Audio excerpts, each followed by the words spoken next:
Bonjour les amis, bonjour à tous. Alors les amis, je vous retrouve aujourd'hui, si vous voulez, pour répondre à quelques questions, de questions pour un champion en jardinage les amis. Alors, j'espère que chez vous ça va. On a encore des températures voisines, vous voyez l'après-midi ici dans le nord de... On est quoi? On est le 6 octobre. Qui frise les 18,5. C'est pas mal 18,5. Voilà, les haricots verts.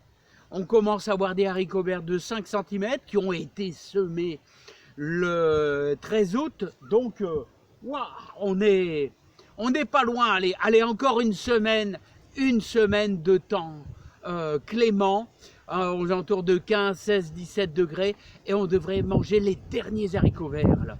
Alors les amis, je vous invite. Question pour un champion en jardinage. Alors, je vais répondre à Michel. Michel qui me demande, est-ce qu'on peut récupérer les graines des tomates vertes? Alors d'abord, je vais vous faire voir, vous voyez cette grosse tomate là, voilà, qui commence à devenir orangée. Et bien en général, quand elle commence à devenir orangée, on les enveloppe dans du papier journal et on met ça, les amis, sur le rebord de la fenêtre à la maison où il y a un petit peu plus de chaleur à la maison. Voilà, donc là, voilà.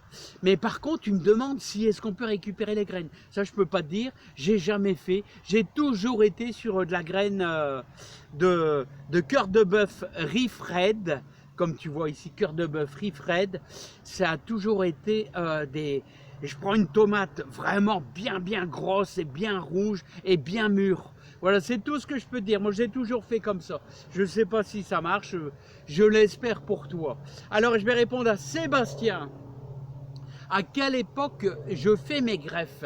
La greffe enfante, greffer, tu vois tous les arbres fruitiers. J'ai tout mis les arbres fruitiers. Bon, il y en a beaucoup que j'ai acheté, mais il y en a peut-être une quinzaine que j'ai greffé. Et ben, la greffe enfante, c'est toujours au mois de mars, à la montée de la sève, vers le 15 mars. Là, d'ailleurs, alors il y a 2 ans, on a fait 2 cerisiers. L'année passée, on a fait un prunier. Voilà, variété ancienne, Reine Claude verte. Voilà, donc les amis, je vais répondre à Benoît. Alors Benoît, comment te débarrasser des punaises? Alors je vais te donner une petite recette pour te débarrasser des punaises. Alors s'il y a une chose que les punaises ont horreur, eh bien c'est de l'ail. Alors il faut que tu prennes de l'ail écrasé. Alors autrement dit, tu vas broyer 100 grammes que tu vas hacher dans 1 litre d'eau, que tu vas laisser toute la journée, allez 24 heures dans ton eau, là, de l'ail bien haché. Ensuite le lendemain, eh ben, tu vas la faire bouillir. Dès que ça bout, tu l'arrêtes et tu laisses refroidir. Et tu vas ajouter une cuillère à soupe de savon noir, voilà, dans ton litre d'eau. Alors, je te répète, 100 grammes d'ail haché, voilà, broyé avec 1 litre d'eau, plutôt de l'eau de pluie. Et tu vas broyer ton ail, tu vas le mettre dans ton eau, tu vas le laisser macérer pendant une journée complète. Et ensuite, à bouillir. Et ensuite, une fois que c'est froid, on met une cuillère à café de savon noir et tu n'as plus qu'à pulvériser. Les punaises ont horreur de la décoction d'ail. Voilà, je vais répondre à Michel. Michel, je t'ai déjà fait voir mon composteur avec mes palettes. Là, et n'oublie pas, Michel, que je creuse à 50 cm. L'idéal, ça serait 1 mètre, mais il faut aller les chercher. Hein. Là, il fait 1,50 m sur 1,50 m, il faut aller chercher les 1 mètre. Je te dis pas les brouettes de terre.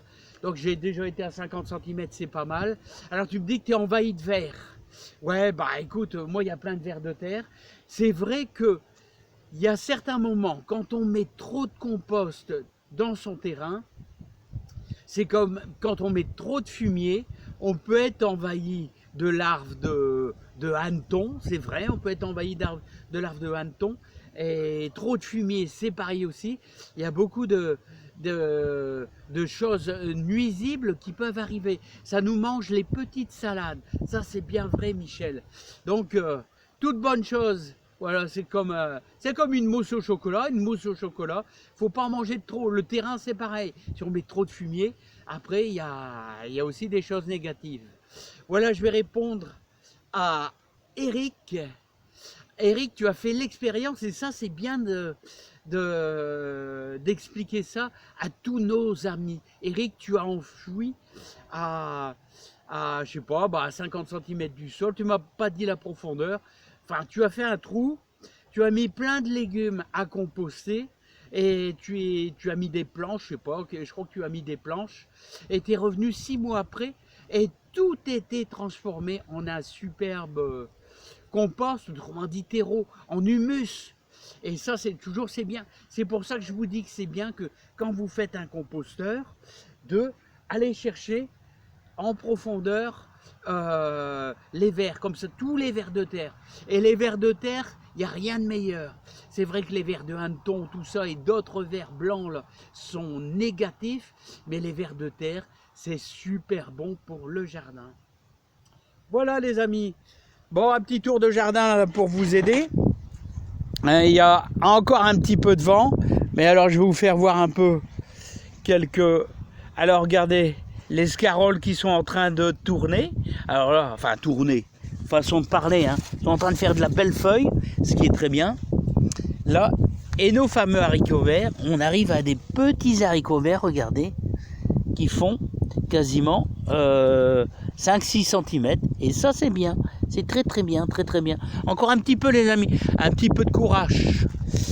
Et les navets qui sont bien, ils sont bien les navets, regardez comment ils sont bien les navets, c'est impeccable. Voilà, ils aiment bien, alors je vous le dis toujours les amis, les navets, surtout en début d'été, les navets il faut de l'eau, hein. C'est super important, hein. Autrement ils vont monter en graines, ça il faut qu'on en prenne de la graine les amis. Les navets, il faut toujours, au mois, on les a semés quand mi-août, il faut toujours prévoir hein, les amis. Voilà, puis je crois qu'on devrait avoir de la belle carotte aussi. Bah ouais, qu'on devrait avoir de la belle carotte, regardez là, regarde là. Ah, il y a de l'ombre, il y a de l'ombre. Voilà, il devrait avoir de la belle carotte là. Ouais, on devrait avoir de la belle carotte là qui se cache là, les amis. Hein. Ah, c'est pas évident de vous faire voir les carottes. Hein. Regardez, ah là, magnifique. Alors l'année prochaine, les amis, ouais, je vais mettre des carottes de Tilk, les amis. On m'a dit beaucoup de bien. Et je vous souhaite plein de bonheur et plein de joie dans votre jardin. Et moi, je vais prendre quelques courgettes et on va se faire une soupe à la courgette, là, une bonne soupe à la courgette ce soir. Oh, il donne encore bien le soleil. Hein. Allez, je vous souhaite une super bonne soirée et puis je vous dis à bientôt. Et encore de la belle cœur de bœuf. Mais le problème, vous voyez les amis, c'est que les tomates en extérieur, elles commencent à être moches. Hein. Ah ouais, ça commence à être moche, forcément. Hein, mais bon, il y a encore de la belle tomate. Allez, à bientôt les amis. Bon courage à tous, beaucoup de joie, beaucoup de bonheur dans votre jardin. Allez, bye bye.